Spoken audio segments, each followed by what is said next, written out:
All right, my friends, welcome, welcome. I'm happy to introduce my new friend Ryder. He's the host of the Raised by Giants podcast, and I'm happy that we got together today so we could have a chat. I got a big list of a couple different topics here that you've been going on a lot about on your show, but as a first timer on the Local Listens podcast, I want to thank you for being here, Ryder, and to honor our ritual as a way of getting to learn more about your journey. Think back to any time, Ryder, and I want to ask you, when did you start to speak your truth? Thanks for having me on, Jake. I really appreciate you. I'm really excited for the conversation and hopefully we get really deep here today.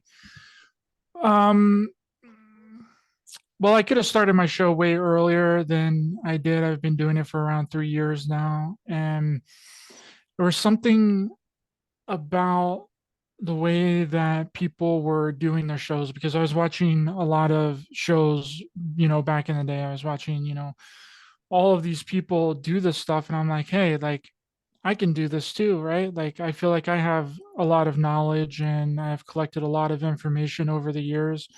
I kind of woke up in 2008 whenever that Zeitgeist documentary came out, and it just kind of went on from there. And then I had my own information that was brought into that. And I was, discovering things about our reality, how things work, other dimensions, and all this stuff. And I'm like, well, I can be doing this just as well as these people that I'm watching, right? And then it's kind of evolved from there. I kind of just started out, wanting to just put out any kind of information. So I would really start out with just my friends, like people that I knew personally, that I'd met personally.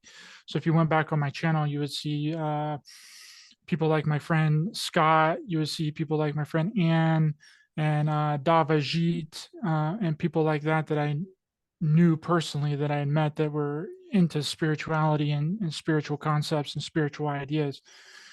And then I just started talking about things that I thought were interesting, like the secret space program, these super soldiers, and people like that. And then it's just evolved into just wanting to be something different and dig down into the real depths and get to the bottom of the truth of actually what's going on, because everything's a cover up. It's a cover up within a cover up within a cover up, right?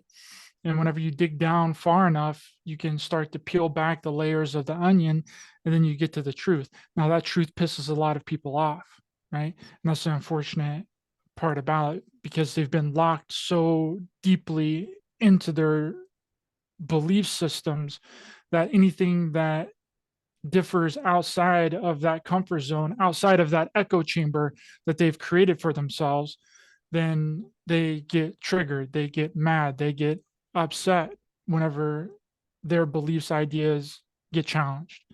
So that's really where it's evolved.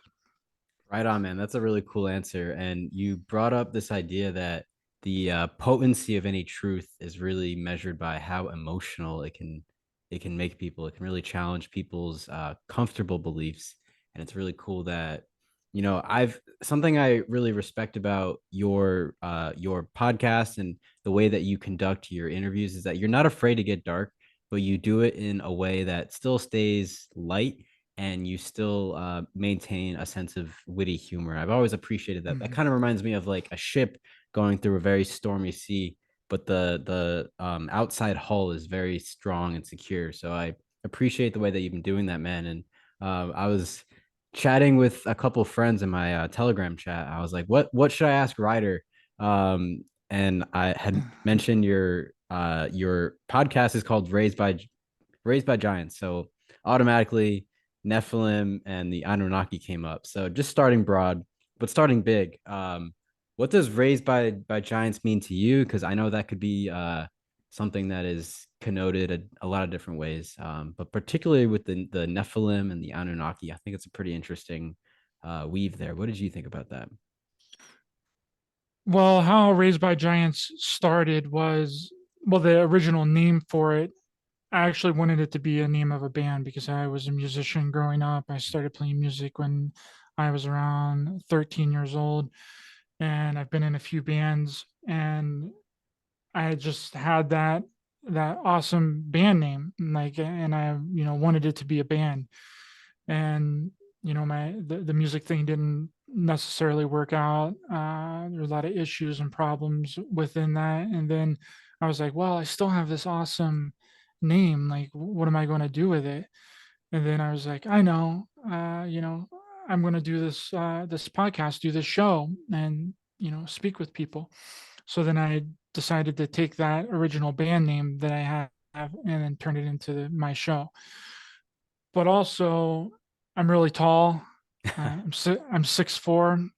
My whole family is really tall, and it kind of relates to that as well. I feel like that I'm legitimately raised by giants. My dad's side of the family is super tall. They're all taller than me. I'm actually the shortest one Mm, out of my dad and all of his brothers.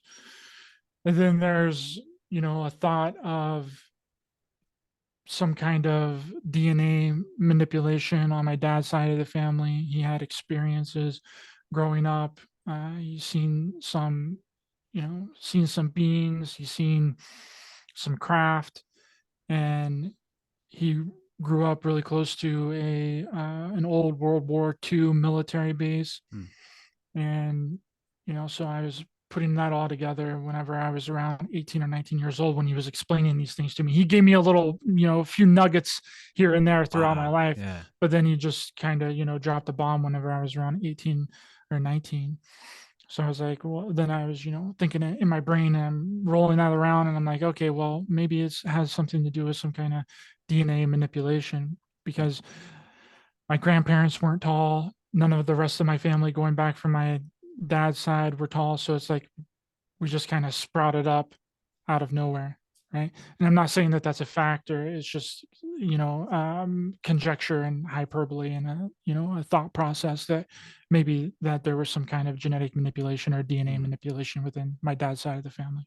It's really interesting. This is sort of related in the way that, the environment, like being near the military base, may have had something to do with that. And maybe if you're willing to share a bit more about his experiences, I would love to get into that. But I really quickly want to bring up something my friend shared recently about pregnant ladies would go to a like a dolphin sanctuary. I think it was in Hawaii, and the dolphins would swim in circles around them, and these children were born with higher IQs and things like that. And it's like the very intricate and peculiar intelligence of these dolphins were able to pick up on something that a pregnant woman is putting out into the ether, and that they recognize that, and it's almost like that sonar kind of communication there. But I'm curious, in a because that's kind of like an aquatic phenomenon, but as far as your father's experiences, are you willing to share any details about that, or any takeaways that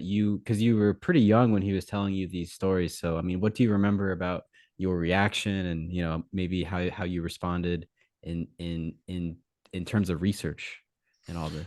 Well, it was always interesting to me. The first story that he told me was him seeing a parked UFO outside of his house Mm, whenever he was really young. He went downstairs and stubbed his toe or something, and then looked out the window, and there was the a saucer parked outside, down the little hill right next to the chicken coop. mm, And another time he's seen a fireball in the sky. And then the one that he dropped on me hardcore whenever I was 18, 19 years old was him and his brother were up in his room, and he went to look out the window, and we had this roof to a porch that was right outside of that window, right? And he opened the curtains up to the window, and he saw three beings mm, standing there. He said that they were all in suits, black suits. The one gentleman was sitting down in the middle, and there was two others on each side of him. And I'm just thinking about all that and putting all that together, and I'm like, okay, well, maybe there was some kind of manipulation going on there. I don't know. I'm not 100% positive. It's just a theory and a thought that got my mind kind of turning, and then eventually got me into doing what I'm doing, which I was always interested in it ever since I was really young. I always knew that something was weird about this reality, right? Mm, That what are we doing here? What's the purpose? Like that was my initial thoughts and ideas as young as I could possibly remember. And I didn't think that I was supposed to be here. I thought that this was a really weird reality and everyone seemed fake, mm, right? And no one was real. No one was telling me what was going on. And I knew something more was going on, but nobody knew, right? And I'm trying to figure it out. I'm like, what is happening here? What is this language? What is this? Why are we writing stuff down? I just had like a lot of questions that right. no one could answer and no one had the answers for. Well, that's why I'm grateful for podcasts like yours. And, I also got a shout out to Chris from the Forbidden News Network. You guys have been doing a lot of great work together. And I think, especially that feeling of having all these questions, but not really having the right people to chat with, or, not really finding satisfying answers.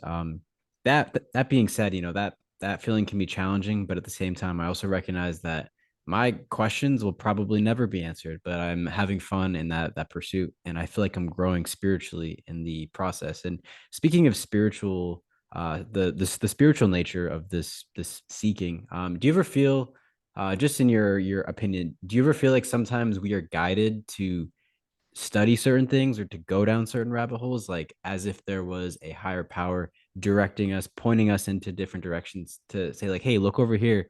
There's something here that you should be paying attention to. What do you think about that? I agree with that. Me and Chris were actually just talking about this the other day. We were talking about how maybe we have been guided to do certain things by a external force, like our ideas and our thoughts and our beliefs have been manipulated to put us down a certain path with things, right? And he was like, well, that doesn't mean that it's necessarily bad, because when people think of manipulation, they think of evil, dark, entities out there, archons or Must be demons. reptilians, or yeah, or demons or whatever out there manipulating the masses and controlling them and making them do whatever it is that they're doing. But that's not necessarily true. You can be manipulated for good. Hmm, You can be manipulated to go down a good path, right? Now, I'm not exactly sure what that is. I don't know if that's God. I don't know if that's the universe. I don't know if that's source. I don't know if that's another human being. I don't know if that's a spirit. You know what I mean? I have no idea what it is, but it seems like every time that I don't really know where to go with researching things anymore, something always kind of pops into my brain, right? agreed. And I'm like, oh yeah. And I go down that for a while, and I focus on that. And then just whenever that's over, I'm like, oh man, where am I going to go next? And then something else pops into my head. So yeah, I do believe that there's a high possibility that there is something out there that could be changing the course of our thoughts and our ideas in a good way. Yeah, I like that. That's a pronoia. There's a belief that the universe is conspiring to help you in certain ways, and it kind of reminds me of the Jim Carrey movie Truman Show. And Yes. the person, the director of this simulation, Christoph, is pushing Truman in different directions, and that could be seen in a very nefarious way. And I'm sure maybe Truman would have felt like, oh, I wish I was aware of the true nature of reality, but he had to go and discover it for himself, and that's fun to think about. And speaking of discovering the origins of this universe, this existence, I was always fascinated to think about Mars and the fact that apparently there are radioactive isotopes on the surface, which most people would assume, okay, if there were nuclear weapons in ancient times, then they were used on the planet Mars. And then, Mars is no longer habitable. Let's go to Earth instead. And I was curious if you have any thoughts or insights on that story, because that's like the broad overarching story of our origins, and that might get into the Nephilim and the Anunnaki like I alluded to earlier, but I'd be really curious to hear how you unpack those types of stories and myths? Well, there is proof in the Veda. Well, not proof. There's text in the Vedas that, because I don't take any religious document or any tablet or Sumerian text as actual historical fact, because it's proven that the Bible is not a historical fact. It's uh, allegorical and metaphorical in Mhm. nature, right? Or Right. astrological, whichever way that you look at it. But there are texts in the Vedas that state that after a catastrophe, there was a race of beings, a group of beings that would leave the planet before the catastrophe, go someplace else. Like where that place is, who knows? It could be an array of places. It could be underground on the planet, right? Or it could be a different planet. And then after the catastrophe was over, they would come back, right? And then they would continue doing whatever it was that they were doing. Now, when you're looking at all of these ancient texts and these, religious texts and the cuneiform tablets about the supposed Anunnaki, I personally don't believe that the Anunnaki. I don't believe that that's their real name. I believe that that's a creation, right? Mm. And people want to say, "Oh, well, Zechariah Sitchin, he translated all the Sumerian text wrong and all that." Well, he didn't do any translation. He took other people's translation and then made his own um, thoughts, theories, and ideas out of other people's translations, right? So people are wrong when they're talking about, "Oh, well, he translated." He didn't do any translations. Right? He just took other people's translations, compiled it all together, and then wrote his books and did his things. Right? Mm. Now, when you're looking at all of those different texts, right, and you're compiling all these together, you're inevitably going to create things that aren't really there. That's how, the religious texts were done. That's how the Bible was written. There was no character named Jesus. Jesus didn't exist. Vowels didn't even exist whenever the Bible was written, right? So it's impossible for his name to be Jesus. Now, I don't fault Zachariah Sitchin for creating the Anunnaki, but we know how belief and the power of belief and the power of our thoughts and our ideas work, right? Mm. Whenever you put something out into the ether, out into the universe, out into reality, and enough people believe in it, it creates it whether it's real or not.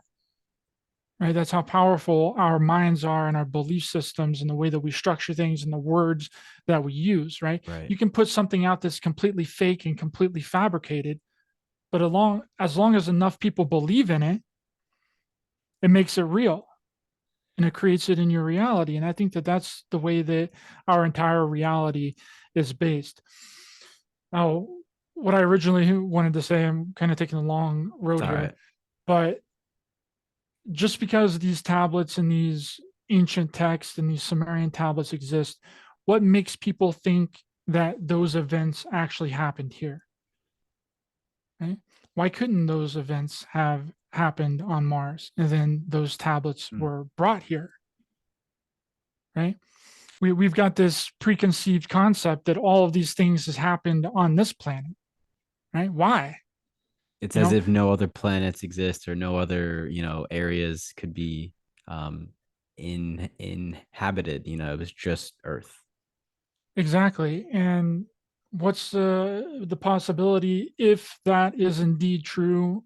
Um, which just it's hijackture and hyperbole and theories that we're talking about right now. Mhm. If that is true, that Mars was inhabited at one time. They ended up destroying themselves. They started doing, they dropped a nuke there. There was a war on Mars. Mars was destroyed, and a select group of people left the planet, just like is talked about in the Vedic text. These Mm. people leaving a planet, going to someplace else that's inhabitable, and then going back after the disaster is over.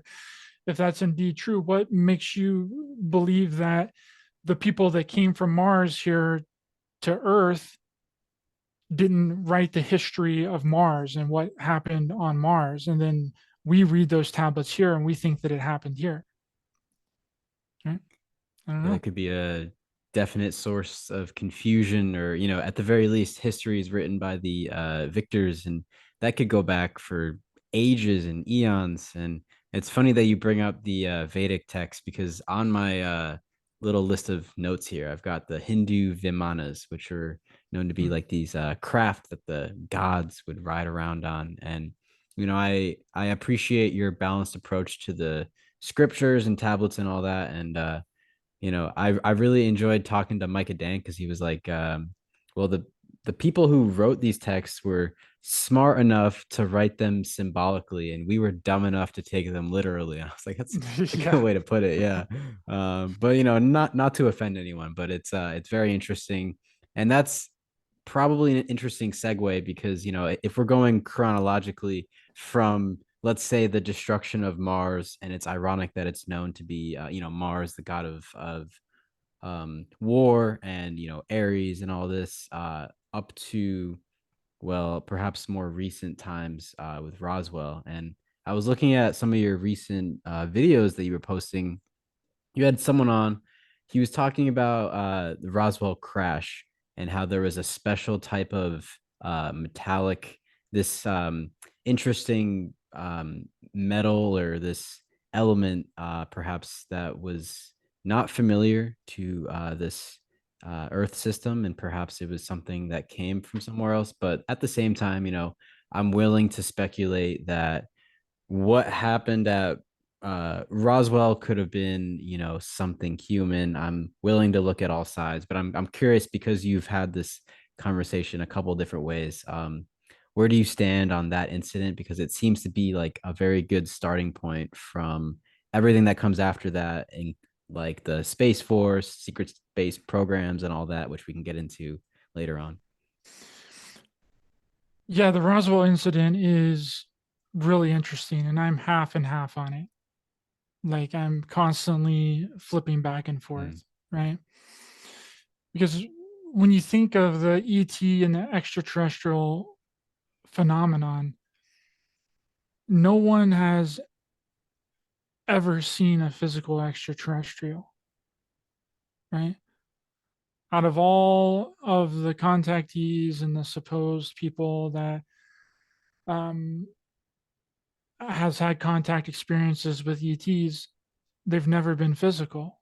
mm, There, no alien has ever showed up in someone's home physically, where you can reach out and touch them, right?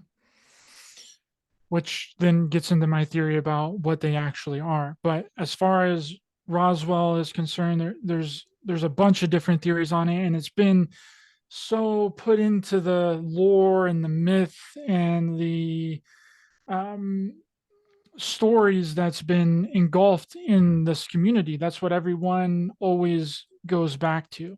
You mm, know, they're like, oh, yeah, the Roswell crash of 1947. You know, what about that? Blah, blah, blah. What? Roswell wasn't even a big phenomenon until I believe the early 90s or the late mm. 90s. No one even talked about it, right? And just kind of blew up and became this sensation 30, 40 years later after the It's a bit event. suspicious. It's very suspicious. And what I'm leaning toward right now, and my thoughts and my ideas and my beliefs change all the time, right? Right. Like I have the ability to do that. I'm not locked Mhm, into any certain perception unless there is absolute 100% definite proof that it's right or wrong, mhm, right?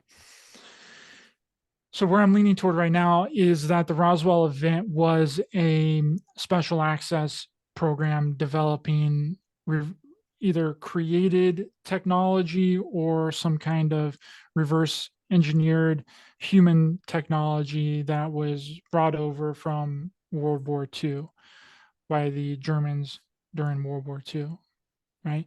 And the reason that that Air Force general, I can't remember his name right now, Parcell, I think, mm. is his name. Whenever he made those statements after the Roswell event, that he's never seen anything like it. It's, well, he wouldn't have the need to know about it, right? If it's a special access program, it's hid from even people within the military. If you're not a part of that special access program, you don't have a need to know about it, Mhm. right? So I think that it's a high possibility that what crashed in Roswell was a technology that the government or the military was working on, some kind of advanced aerospace technology that possibly could have crashed, got out of control, and and wrecked. And the people that witnessed it wouldn't have any idea about it, Mm. right? And they're very concerned too in the official Roswell report about it being German or it being Russian, right? Well, something that you've never seen before, and it's this mystical thing that has all these. You can roll it up into a ball, and then it goes back to its original shape. Mm. Why would you be concerned if it's Russian or if it's German or if it's another country's kind of It's technology? a You would, secondary concern. Yeah. yeah, you would be, oh crap, that's definitely extraterrestrial, Hmm. right? That's definitely not from here. You wouldn't Mhm. be like, oh, I wonder if this is Russian or Yeah, German. And then they're like, oh, let's contact the Horton brothers. yeah.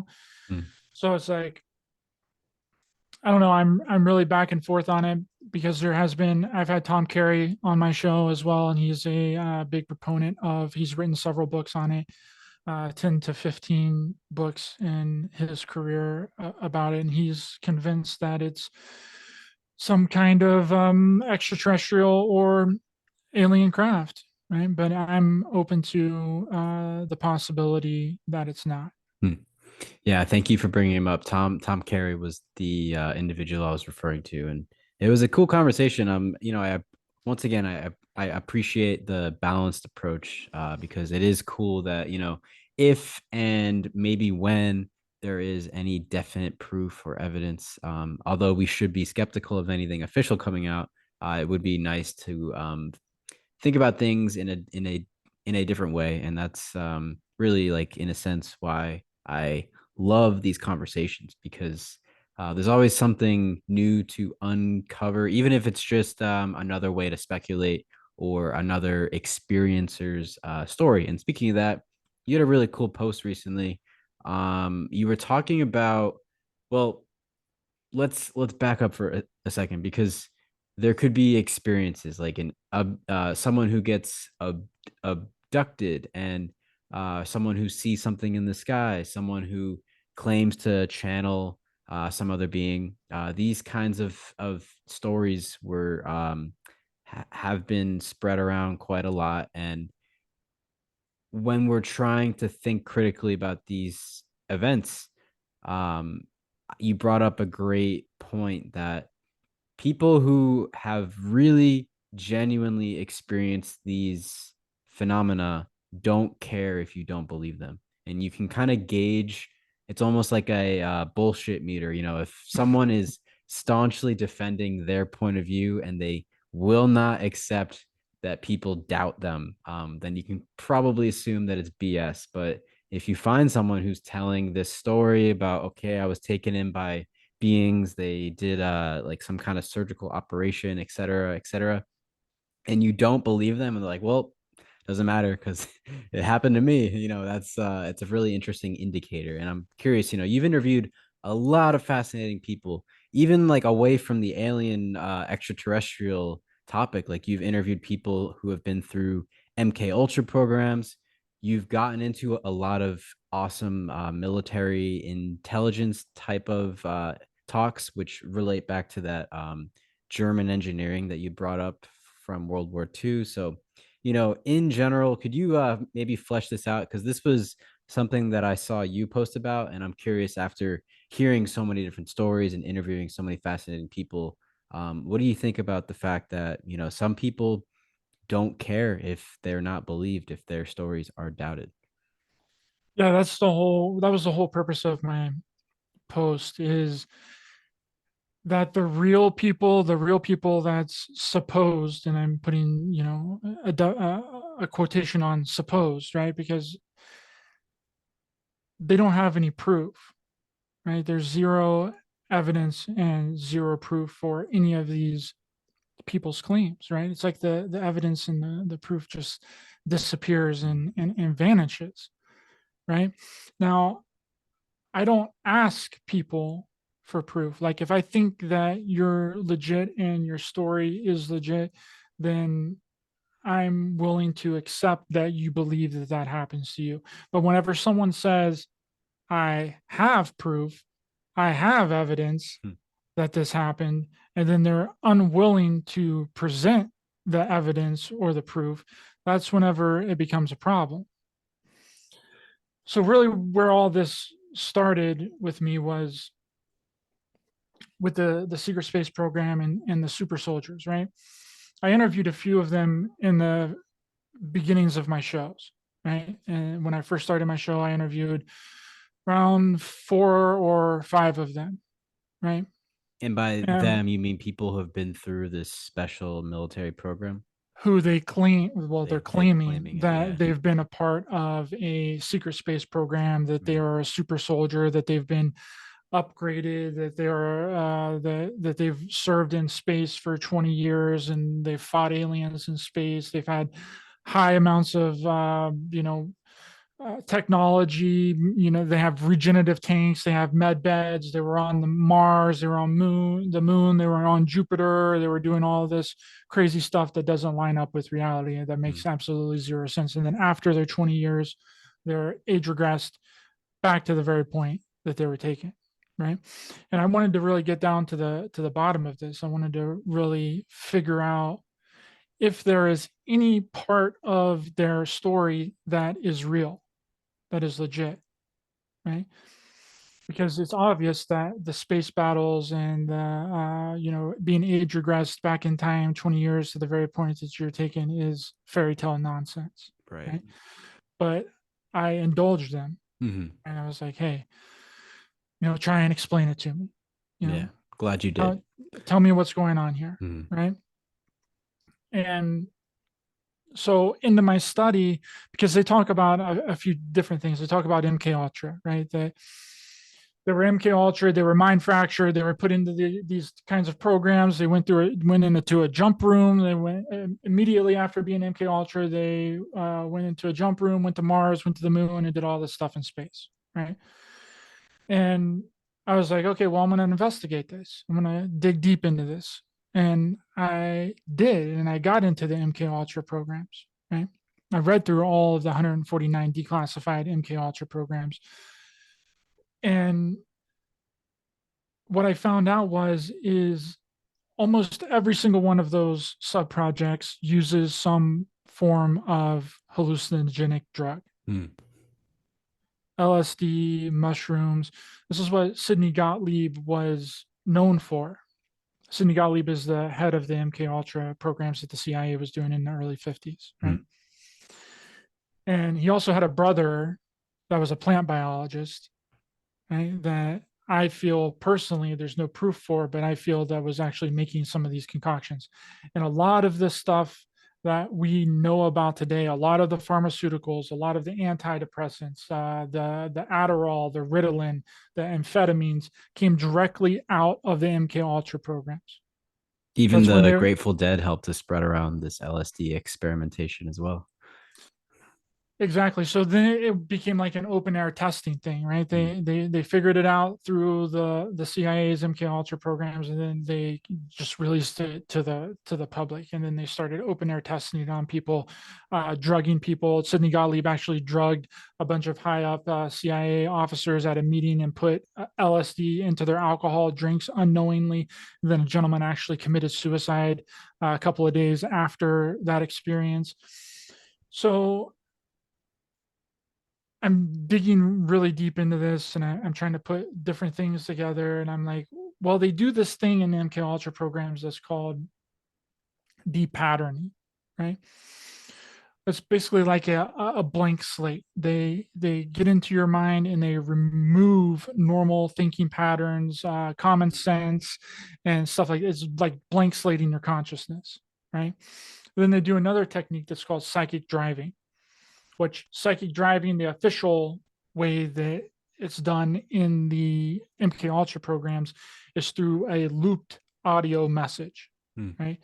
After they've depatterned you, they will take a looped audio message and have you listen to it for hours and hours and hours, maybe weeks or months or however long they feel, right? And then I'm thinking, well, if they've done it with a looped audio message, then could they have not have done it with a TV screen with Hmm. visuals, right? Could they have not put a some kind of device on your head? So you've been depatterning your normal thought patterns have been erased, your critical thinking and your common sense have been erased. You've been drugged. And now you have some kind of device on your head, a TV screen or an audio looped message. Now, anything can be on that TV screen or that headset that you got on or that audio looped message, right? And this individual Yeah, is a totally blank slate. They're impressionable to whatever is going to be on that particular screen. exactly, right?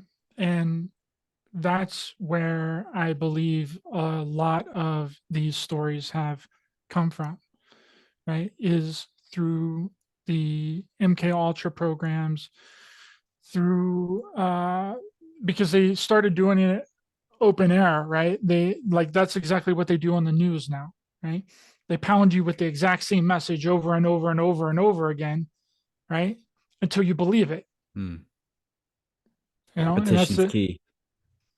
exactly. So then they were talking about the Stargate program, the Stargate project, which they talk about a lot of different things. They talk about looking glass technology, how they can see the future and see into the past. The government has these technologies, and looking glass has nothing to do with that. Looking glass technology was an Air Force operation to arm space with nukes in 1962, Hmm. right? So they've taken real things and they've manipulated it and turned it around to fit their narrative and fit what they want it to be. All too familiar these days. So they, the Stargate program, right? They claim that the Stargate program was a program to open up a portal in front of you, like an actual real Stargate that has been perpetuated through myth and legend and all that Hmm. about, ancient gods walking through Stargates, that there's certain Stargates on the planet. And if you walk through it, you go someplace else. And they said that this project was about opening up a real Stargate that they can go through and go to a different reality, a different planet, or time travel, or whatever it is that they're saying. So I already knew that there was a real Army intelligence and DIA project called the Stargate Project, right? So I started digging into that hardcore. I'm like, okay, I'm going to bring the people on that were legitimately a part of this Hmm. project, right? And it turns out that it has absolutely nothing to do with opening up portals and stargates and going to different realities and alternate dimensions and different planets and time travel and all that nonsense, right? It's an actual governmental program to study psychic phenomenon, to Hmm. study ESP, to study remote viewing, channeling, right? So they And can this trick was everyone into thinking there's an external gate, but this is really like the gateway experience almost. It's like you have to go inward to access these psychic powers. Really exactly. clever. And the and Army intelligence was doing this. It started in 1974, I believe, but it wasn't an actual it wasn't a special access program at that time. Well, really where it started, it came out of SRI. SRI split from Stanford University, which it was named Stanford Research Institute. It split from Stanford University in 1970, and then it became known as SRI International in 1973. And then that's when it became funded by the CIA. But the Hmm. CIA was already running experiments through the MKUltra programs to study psychics, ESP, remote viewing, and all that. There was at least 4 or 5 different declassified Hmm. sub-projects that Sidney Gottlieb was doing, studying ESP, psychic phenomenon, and remote viewing. So no, Right? SRI was their new, more public-facing operation under this umbrella of the academic university. The official scientists. Exactly. So CIA started funding SRI International to research into this psychic phenomenon, these remote viewing and ESP abilities, right? And then later on, Army intelligence opened up their own official program in 74. It's either 74 or 75. I can't remember the exact date because I don't have it in front of me. It's just off the top of my head. Yeah. And then DIA took that program from Army intelligence. It was kind of possibly a joint kind of operation there, and they started their own special access program in 1979. And then that ran until 95 when the CIA was supposed to take it over, and then they shut the program down, saying that no valuable intelligence data had ever been collected from the program, which is a complete bold-faced lie. Yeah. I think that they continued the operation and continued using psychics, but just in a different way. They evolved it and did something else Hmm. with the remote viewers, but they couldn't carry the people that was in the Stargate project over into a new program because they were going to be doing something different, something more nefarious, something more dangerous, something more intrusive upon the public. Yeah. Right. So I'm interviewing all these people and I'm like, I'm trying to subtly expose Hmm. what they've been talking about, right? Because if they can somehow realize that a lot of their stories and a lot of the things that they perceive to be true isn't true, then possibly we can go in a different direction. We can Hmm. actually start digging down deep into the real reason that people believe that their stories and their experiences were actually real. Right. So you have a combination of things. You have a combination of MKUltra, being drugged, some sort of psychic driving, whether that's done with a headset simulation, looped audio message, TV screen. You have them also studying psychic phenomenon, how to mess with your brain, ESP, remote viewing within these projects too.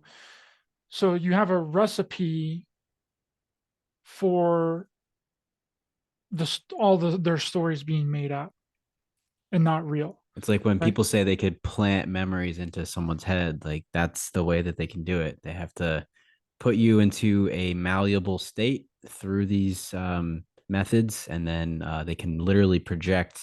And it's crazy. There are a couple of pop cultural references that really show this in great detail. One, have you ever seen Lost, the TV show? I watched the first two seasons. I didn't Okay. watch any of it after that. So towards the end, there's this really crazy episode. And I can send you just like this clip, but the title of the episode is called Room 23. And 23, obviously, like skull and bones. It's a really powerful number for that topic. Different topic though, but still, Room 23 was this MK Ultra building this room on the island. It was used to basically brainwash people. They were forced to have their eyelids open, and they had this headset device that was projecting messages with really loud EDM music, bumping and bumping, and these messages were Mhm. popping up. It was very cultish. It was like you know, it was saying like Jacob loves you and all these like really really provocative spiritual messages, which sound exactly like what you were describing from the legitimate report. So it's cool that they recreated that to show the nefarious danger. The other thing, maybe more popular, two of them, the TV show Stranger Things definitely goes into that, and then something that I've actually never seen the full film, but it's on my to-do list is The Men Who Stare at Goats, and that's more like directly tied to the military operation to study remote viewing. So I was curious if any of those two, maybe you're more familiar with Stranger Things and the Brad Pitt film. Any comments you want to make in relation to those productions and how they may have influenced the cultural consciousness? Well, I actually had the gentleman on my show that The Men Who Stare at Goats is based off of. Right. Saw that. Yeah, Lynn Buchanan. That's who the entire movie was was based off of. Was and even the character in the movie is called Lynn. Hmm. Right. So it's interesting when you get into these different movies and and TV shows and stuff, because I'm really not convinced that it really has anything to do with our reality. I think it's more what they want you to believe Right. is happening, right? And then you take that, you have a dream about that, you're listening to that, right?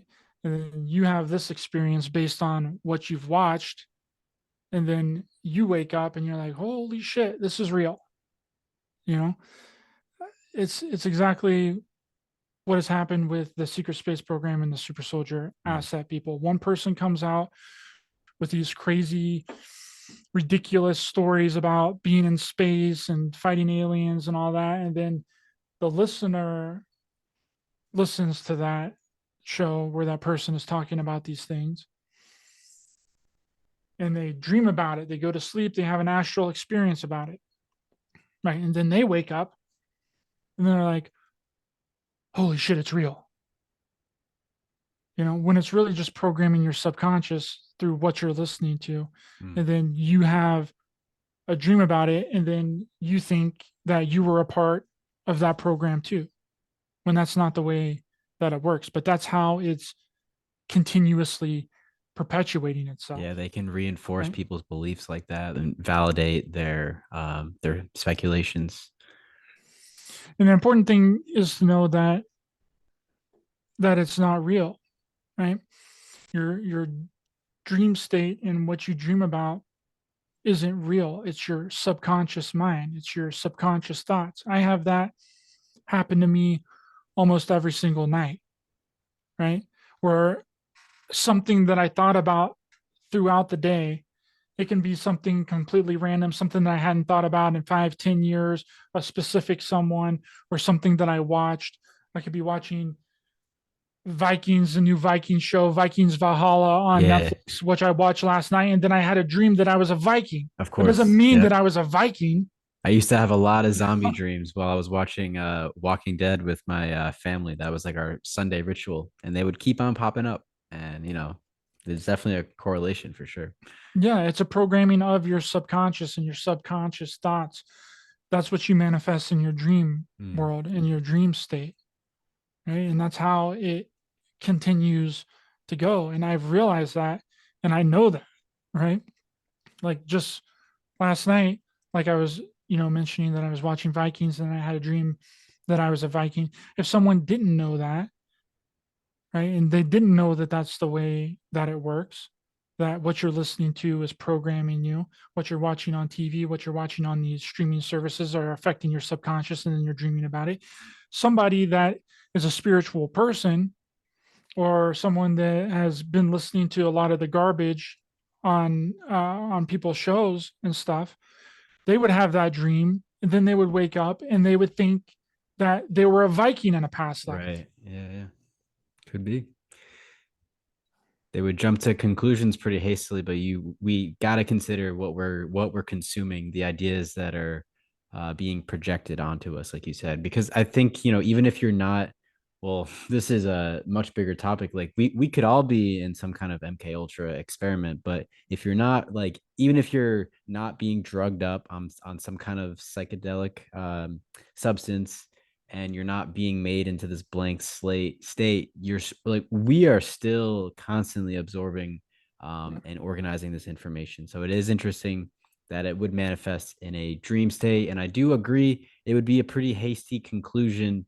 I mean, it's okay to speculate, like that's always fun, but I would Right. never assume, okay, just because I've had these zombie dreams doesn't mean there's going to be a zombie apocalypse, or just because you were dreaming about a Viking doesn't mean that your lineage. Now, maybe that could be true, and that would be really cool. I feel like mythology and history has been kind of told to us in this particular way, like especially with Aztecs and Mayans, there was always some kind of like prophetic dream that would kick off the next event. But that's always interesting to consider, and it's an important distinction to make. Now, speaking of dreams and reality, Mm.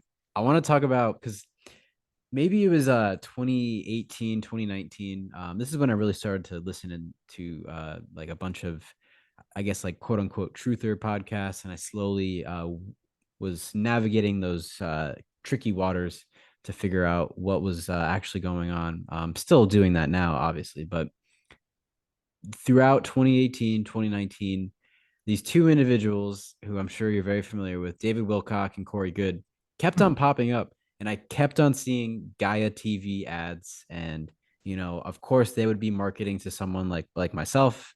I was into all that. I still am, shamelessly, although I'm becoming more and more aware thanks to your show and other people who have spoken on this.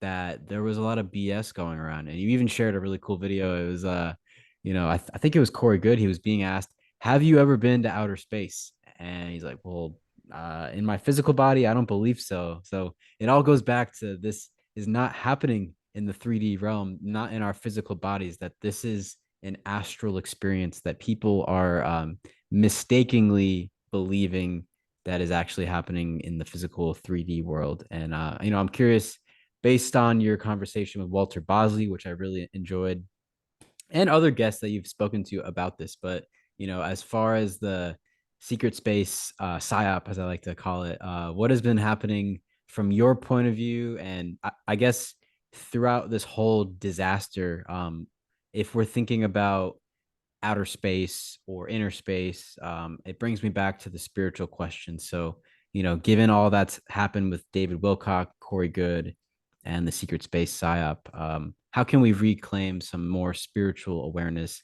and not be distracted by these charlatans? Well, the whole Corey Good thing kind of ruined my plans of what I was trying to do, Hmm. right?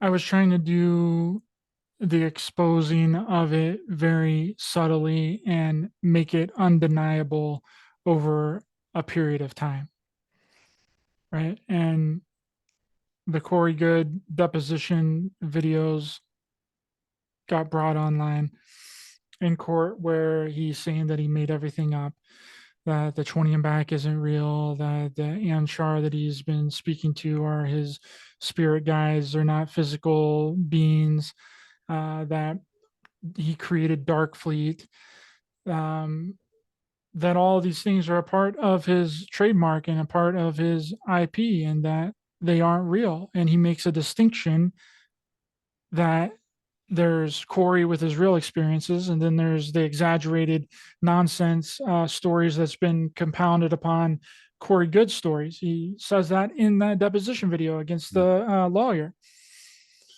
right? So that kind of screwed up my plans in what I was trying to do, but it also opened up the floodgates, Hmm. right? It made people really question exactly what was going on because people see, I had never listened to anything Corey Good ever said.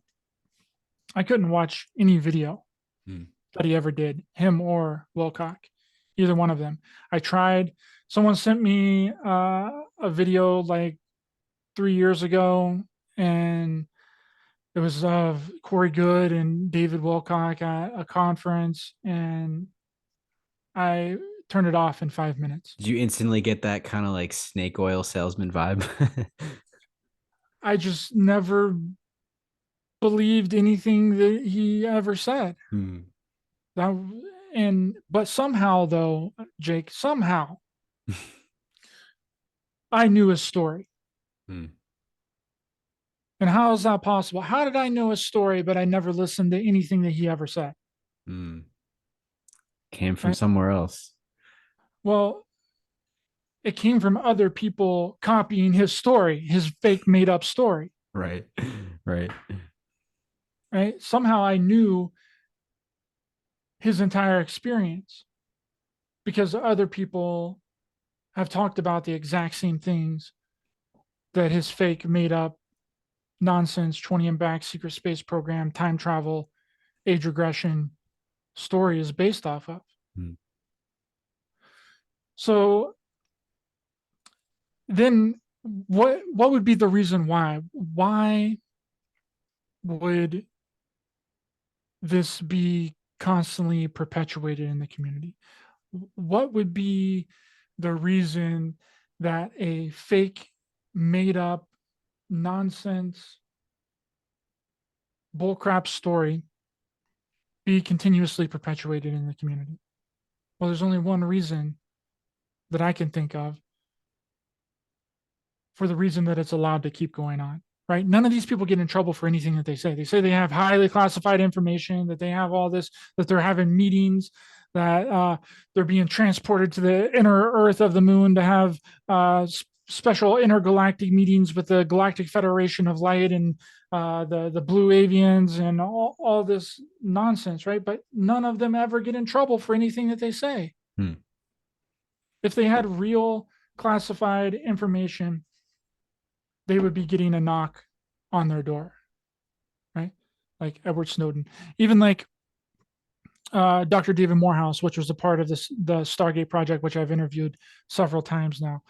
He almost got in serious trouble for writing his book before the Stargate program was declassified, because that was classified real material from Army intelligence and the DIA that was not known to the public. He almost got in deep, deep trouble. He had to go to court, all that stuff.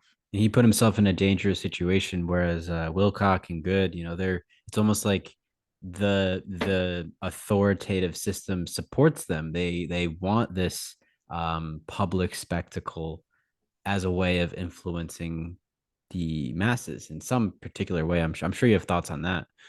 Which is a distraction and it's a cover up. That's the only explanation for the reason why fake nonsense stories are allowed to be put out into the public with no consequences. In the long term, do you feel like this is part of a plan to prepare us? Because I've heard this idea quite a lot, that if a UFO craft touched down and we were greeted by these flesh and blood beings, that a new one planet religion would emerge out of this, and globalism would take over. And I think people leap to saying like we would be eating bugs, we'd live in pods, we wouldn't own anything. All this, all stemming back from the whatever the Project Bluebeam event, or the literal revelation of these other beings.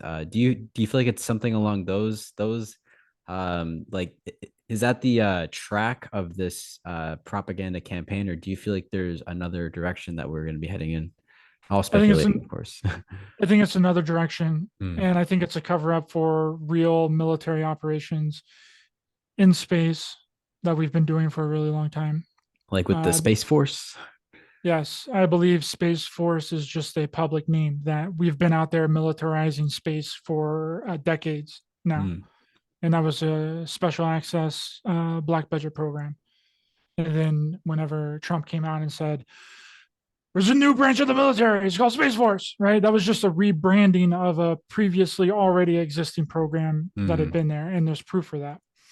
The Looking Glass operation, Army Space with the ability to launch nukes.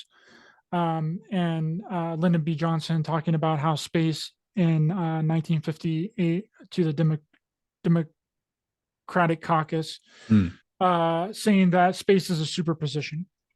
From space, we can control anything. We can control the weather. We can manipulate the tides, right? We can rise the level of the sea. We can do all these things from space because space is a superposition. We can have complete and utter control of Earth from space. Right? And there's another thing too that I think that it's a cover up for. It's a multi-layered cover up, because the secret space program stuff and the assets and the people that are creating those stories, it's a conspiracy burrito. It's got everything wrapped up in it. It's got MKUltra program, it's got Stargate program, it's got Looking Glass program, it's got advanced technology, it's got time travel, it's got fighting aliens, it's got UFOs, it's got all this stuff all wrapped up neatly into a package story, right? Right. So it's a cover up for all of those things, all of the real possibilities that could be actually going on there. It's used as a distraction to make you look at the most exaggerated possibility possible, the most extravagant, the thing, and that's our own fault. That's our problem. Hmm. We did that to ourselves. We created this narrative, right? The UFO and alien cover up narrative came directly from us when the government's been telling us this entire time that none of these events have anything to do with extraterrestrials. So if it's not extraterrestrials, that only leaves one other option. That means it's humans. Hmm. This is our technology.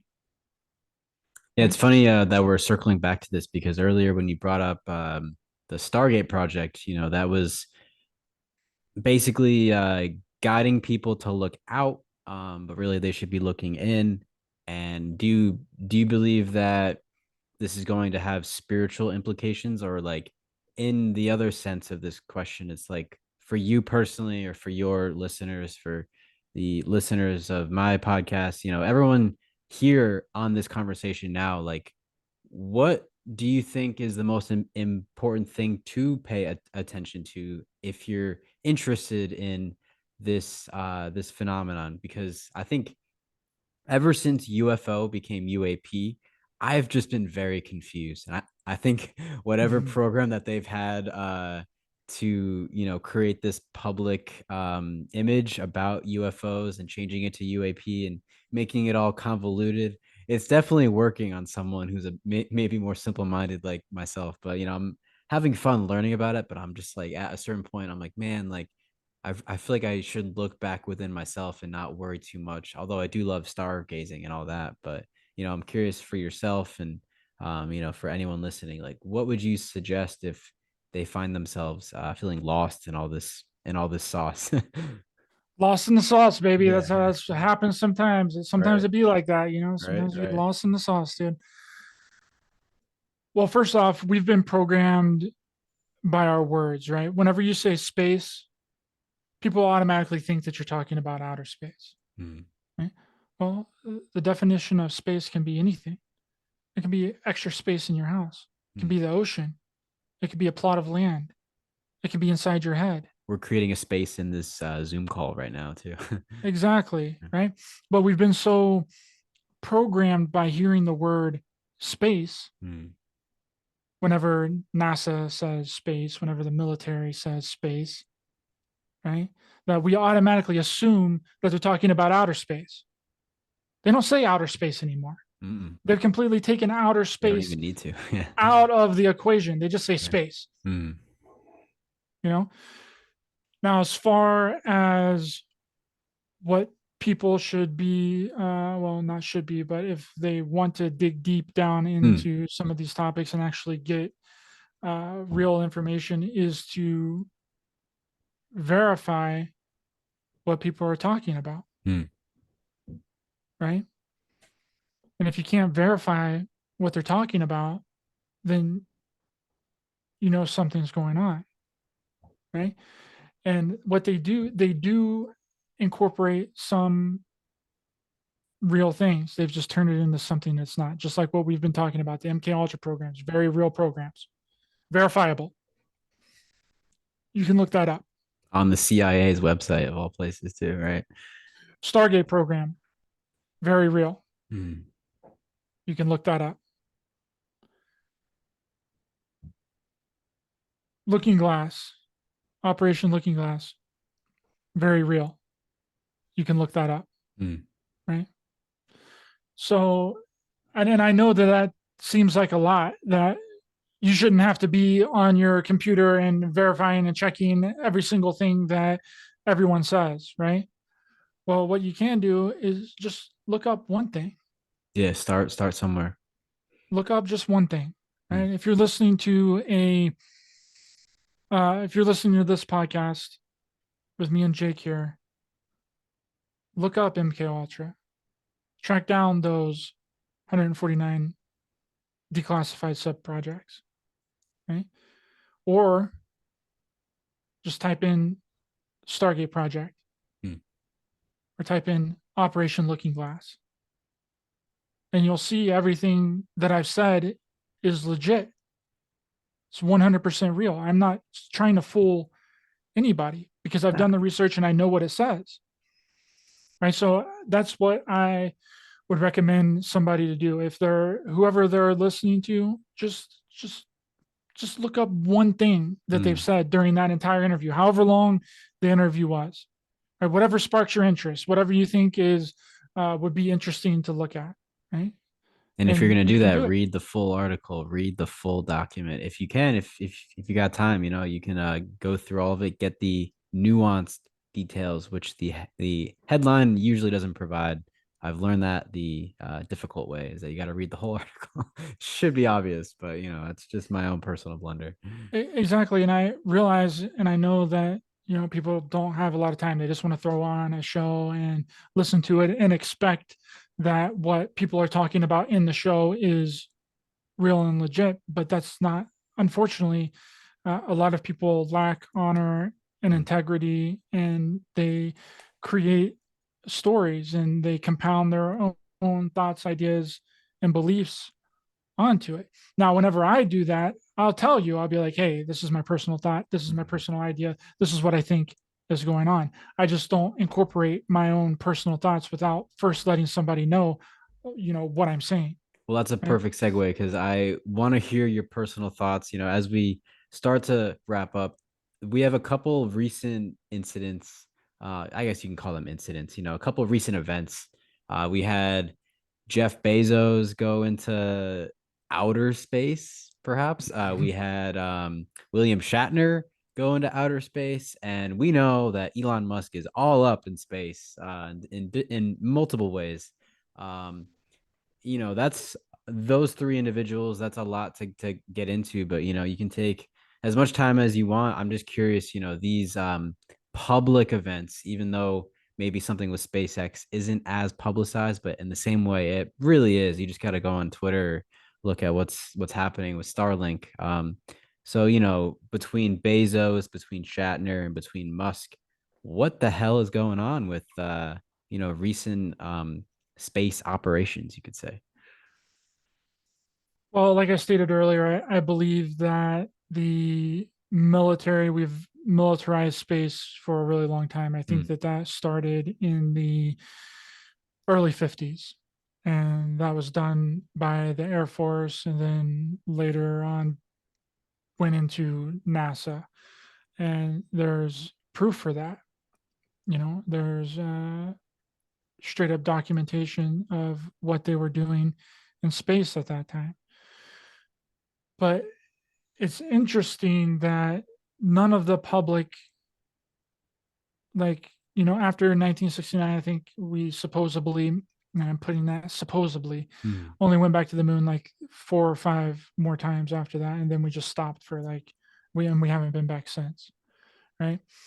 So I think that the only way that they allow anybody in space is if outer space is if they've already cleaned up everything and they know exactly what's going on and they have all of their things positioned out of sight, or you know that's an old trick that they've been known to do over and over again. They let enough time lapse in between an event and then doing that event again until they know everything about it, Mm.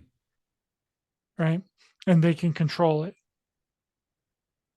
right? Because you don't want people getting out of whack, out of line, doing things that they shouldn't be doing. So the only way that they're ever going to release anything is if one, enough time has lapsed in between it, Mm. or two, they can control it and they have their thumb on the pulse of it 100%. Absolutely. Right. That's why it's taken so long for those JFK documents to be Yeah. released. And the documents, not all of them even got released. It was only Mm. a portion of them, right? Because now it doesn't matter. Same That with was Pfizer too. They're doing the same old trick. exactly, that was back, what, that was 70 years ago, Hmm. that JFK was assassinated. And now no one cares. Yeah. No that one at this cares point. that the that the CIA was possibly involved and the mafia is involved in all these different things, because it doesn't matter, and people already suspected that that was the case, Hmm. right?